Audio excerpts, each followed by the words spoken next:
하지만 고대 이집트를 떠올릴 때는 피라미드, 스핑크스, 그리고 거대한 조각상의 이미지가 떠오를 것입니다. 하지만 분명히 이러한 유물들이 땅 위에서 높이 솟아 있거나 모래사막 속에 있는 모습을 상상할 것입니다. 그러나 수천 년 동안 이집트 역사의 매우 중요한 부분이 바다 아래 깊숙이 감춰져 마치 언젠가 다시 떠오를 보물처럼 기다리고 있었습니다. 여왕 클레오파트라의 궁전, 5000년 전으로 돌아가 이집트의 고요한 나일 강 둑에서는 문명의 번성과 활기가 지켜봤습니다. 고대 이집트인들은 저 세상을 믿었으며 이 신념은 거대한 사원들에 반영되었으며 파라오의 어깨 위에 올려졌습니다. 이 파라오들은 이집트 사람들을 이끄고 보호하는 임무를 가진 위대한 인물들이었습니다. 각각의 파라오는 독특한 흔적을 남겼습니다. 마치 라메세스 2세, 거대한 구조물을 건설하는 능력뿐만 아니라 제국을 수립한 건축의 대가, 또는 투탕카문, 금으로 불멸화된 10대 왕과 같이요. 그러나 아마도 가장 유명하고 신비로운 그리고 매혹적인 인물은 누구도 아닌 고대 이집트의 마지막 여왕 클레오파트라입니다. 영화, 예술, 시, 심지어 미용까지 무한한 영감의 원천이 되었습니다. 클레오파트라의 이야기는 나일강 서쪽 델타 지역에 위치한 알렉산드리아에서 시작되었습니다. 현재의 카이로에서 약 225km 떨어져 있으며 지중해 연안을 약 32km에 걸쳐 이어갑니다. 기원전 331년, 알렉산더 대왕이 알렉산드리아를 창건했습니다. 그의 제국을 확장하기 위해 알렉산더는 그의 군대를 이끌고 이집트를 정복했습니다. 그리하여 그 후 1000년 동안 알렉산드리아는 이집트의 수도가 되었습니다. 알렉산더의 별세 후 그의 제국이 붕괴되고 이집트의 땅은 막시멀리아 그리스의 장군인 포테마이에게 넘어갔습니다. 이 장군은 포테마이 1세로 올랐으며 여왕 클레오파트라 7세로 끝나는 왕조를 시작했습니다. 클레오파트라의 통치 시기 동안 알렉산드리아는 세계에서 가장 선진적인 도시로 번성했습니다. 문화와 학문의 중심지로서 그 시대의 가장 유명한 학자와 예술가들을 끌어들였습니다. 알렉산드리아는 유럽과 아시아 사이의 관문 역할을 했으며 인도와 로마로부터의 배들은 한때 고대 세계의 7 불가사의 중 하나인 파로스 등대를 찾기 위해 알렉산드리아를 찾았습니다. 그러나 알렉산드리아의 활기찬 통치와 이집트의 나머지 부분 가운데서도 여왕 클레오파트라는 이집트 혈통이 아니었습니다. 지금까지 그녀의 가계와 삶은 역사의 안개로 가려져 있습니다. 여왕 클레오파트라는 9개의 언어를 구사할 수 있었으며 천문학부터 지리와 역사에 이르기까지 방대한 지식을 소유했습니다. 어린 시절부터 권력과 천성적인 리더십 능력을 가지고 태어난 그녀는 강력한 군대와 전함 함대를 구축하여 로마 제국의 위력에 맞설 준비를 하였으며 이집트를 강화하고 평화를 유지했습니다. 지능과 미모 이상으로 클레오파트라는 매혹적인 목소리를 가지고 있었으며 이에 대한 전설은 카이사르가 그녀의 목소리를 듣고 바로 사랑에 빠지며 그의 강철과 돌로 만들어진 심장을 사로잡은 매혹적인 여성에게 자신의 왕국 전체를 바치기를 원했다고 전해집니다. 그러나 클레오파트라의 영광은 고대 로마의 황제인 옥타비우스 또는 카이사르 아우구스투스로 알려진 사람에 의해 소멸되었습니다. 기원전 30년, 클레오파트라의 남편 마크 안토니우는 지중해의 액티움 해전에서 옥타비우스에게 패배하였습니다. 패배 후 마크 안토니우는 스스로 목숨을 끊었습니다. 클레오파트라는 슬픔에 빠져 자신의 방으로 강력한 독사를 가지고 감추어 두었고 방문을 봉쇄한 후 독사에게 물릴 수 있도록 허락하여 남편을 따르기로 선택했습니다. 클레오파트라의 죽음 이야기는 종종 역사적 사실보다는 전설로 여겨지며 이를 뒷받침하는 실질적인 증거가 없습니다. 뿐만 아니라 이러한 사건이 발생한 장소 자체가 오늘날에는 완전히 사라진 상태입니다. 알렉산드리아의 고대 도시는 아직도 남아있지만 탁한 물 속에 감춰진 세계가 놓여 있으며 작은 만에 2제곱킬로미터에 이르는 면적 내에서 깊이 10m의 곳에 위치합니다. 수천 년 동안 이집트의 마지막 파라오의 궁전은 여기에서 잠자고 있었으며 모든 이에게 잊혀지고 알려지지 않았습니다. 1990년대에 프랑스 고고학자 프랑크 고디오가 고대 그리스 역사학자 스트라보의 작품을 발견하면서 클레오파트라의 궁전을 찾게 되었습니다. 그 안에는 알렉산드리아의 웅장한 도시와 해안선 근처에 위치한 안티로도스라는 섬에 대한 묘사가 있었는데 이곳에 클레오파트라의 궁전이 있었습니다. 이름만으로도 충분히 의미를 전달합니다. 안티로도스는 로드스의 반대를 의미하며 로드스 섬을 마주보는 섬임을 나타냅니다. 프랑크 고디오의 팀은 10년 동안 이 단서를 따라가며 결국 진실을 밝혀냈습니다.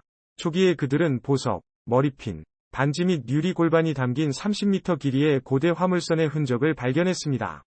이어서 그들은 7m 높이와 1.2m 직경의 거대한 기둥들로 이루어진 고대 부두의 흔적을 발견했는데, 이 기둥들은 이집트의 붉은 홍석으로 만들어져 있으며 고대 그림으로 장식되어 있었습니다.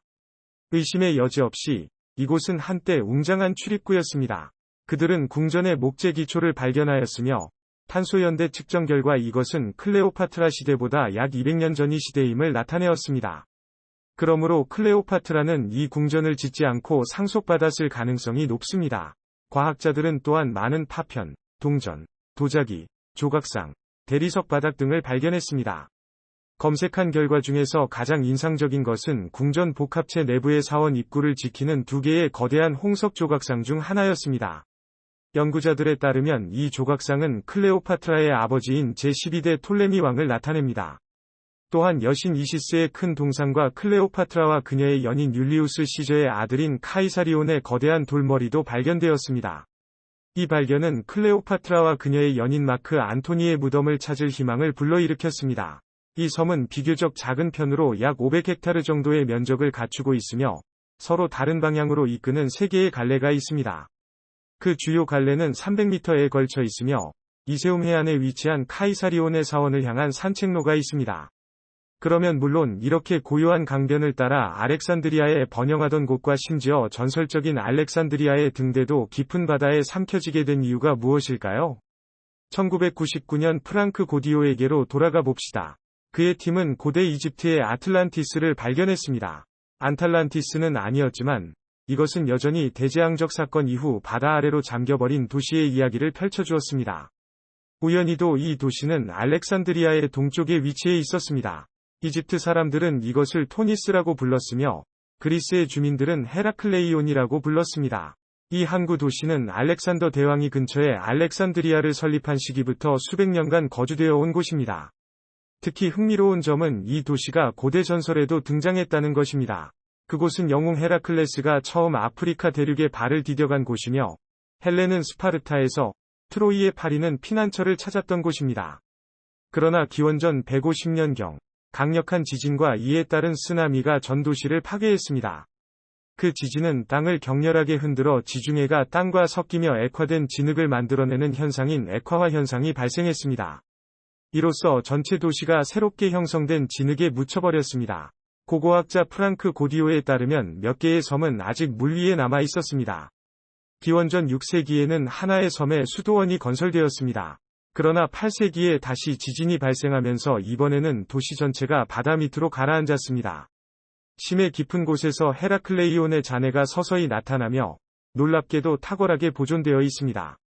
이 도시가 가라앉은 지역에서만 해도 연구자들은 64종류의 다양한 배와 700개의 정박지를 발견했습니다. 배들과 함께 그들은 금화, 청동, 돌로 된 유물, 여러 신들의 거대한 조각상, 돌판자, 심지어 동물 유해를 담은 돌 제단을 풍부하게 찾아냈습니다. 이는 신들에게 바치는 의식 제물이었습니다. 엔티로도스와 클레오파트라 위 궁전에서도 유사한 이야기가 전개됩니다. 과학자들은 클레오파트라 위 사망 몇 세기 후 치명적인 지진과 거대한 쓰나미가 알렉산드리아 해안을 타격하여 그 섬과 그 항구, 궁전 및 등대를 모두 잠수시켰다고 추측합니다. 그리고 이제 바다가 모든 흔적을 씻어버린 지 오랜 시간이 지난 후에도 애굽의 역사에서의 격동의 장이었던 알렉산드리아가 다시 한번 가라앉을 위험에 직면하고 있습니다. 알렉산드리아는 활동적인 플레이트와 인근에 위치하여 고대와 현대 역사 동안 수많은 지진을 겪어왔습니다. 이러한 지진의 효과 중 하나는 땅이 가라앉는 현상인 땅 하강입니다. 지중해 지역은 파괴적인 지진을 겪은 바 있으며 그 중에는 365년 기원 후 크레타 지진이 포함되어 있으며 이 지진은 알렉산드리아와 니로강 델타를 휩쓸어간 파괴적인 쓰나미를 일으켰습니다. 알렉산더 대왕은 확실히 여러 가지 면을 지닌 인물이었지만 지중해의 인어라고 할 수 있는 지역에 알렉산드리아를 건설한 선택은 여전히 어떤 면에서는 의문스러운 것입니다. 아마 초기 계산은 북쪽에 지중해 바다가 있는 것을 기반으로 두고 무역의 중심지로 사용하기 위함이었을 것입니다. 여기에서 결정적인 요인은 마리우트 호수였는데 알렉산더는 그리스 건축가 디노크라테스에게 알렉산더 항구를 디자인하도록 지시했습니다. 서쪽에는 니로강 델타가 있습니다. 하지만 선택된 위치는 건조하고 어려웠습니다. 엔지니어들은 니로 강이물을 운하를 통해 유입하고 복잡한 파이프라인을 통해 분배하고 지하 저장지에 저장할 수 있는 정교한 시스템을 고안해야 했습니다. 고대 파이프라인 시스템의 흔적은 여전히 남아있으며 현재 도시는 이전 문명의 층위에 건설되었습니다. 이건 역시 땅 하강 현상에 기여하고 있습니다. 고대 알렉산드리아는 바다 근처의 석회암 언덕에 지어졌으며 진흙층으로 덮여져 그 위에는 시간이 흐름에 따라 니로 강흙이 쌓이게 되었습니다. 그러나 이러한 지형학적 특성 때문에 땅 하강에 더 취약해졌습니다. 게다가 기후변화로 인해 해수면 상승이 발생하면서 이집트에서 두 번째로 큰 도시인 알렉산드리아가 위험한 상황에 처해 있습니다. 유네스코에 따르면 알렉산드리아는 2030년까지 쓰나미에 대비해야 합니다. 통계 자료에 따르면 지중해에서 다음 30년 내에 1m 이상의 쓰나미가 발생할 확률은 거의 100%입니다. 이 해안의 보석 같은 도시는 지난 세기 동안 발생한 지진, 쓰나미, 그리고 전쟁을 이겨냈는데 그 과정에서 상징적인 고대 석등과 세계 최초의 도서관도 잃어버렸습니다. 알렉산드리아가 다시 한번 가라앉는다면 그것은 실로 슬픈 손실이 될 것입니다. 특히 우리 현대 세계 사람들이 이 비극적인 상황에서 어떤 식으로든 간접적으로라도 역할을 하고 있다는 사실을 감안하면 말이죠. 인류는 역사로부터 많은 교훈을 얻지 못한 것 같지만 그럼에도 불구하고 현재 이 순간에도 여전히 이집트를 방문하고 지중해를 다이빙하며 과거의 황금빛 클레오파트라의 궁전을 놀라워할 수 있습니다.